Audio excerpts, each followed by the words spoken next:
There are two things we should never have to chase: true friends and true love. People make time for who they want to make time for. People call and answer to people they want to talk to. When someone tells you that they're too busy, continuously believe them. Don't try to convince them otherwise. Don't try to force them to make time for you. If they want to, they will.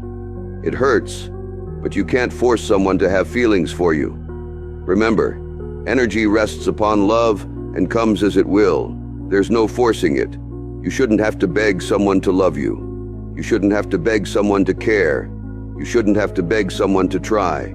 You shouldn't have to beg someone to talk to you.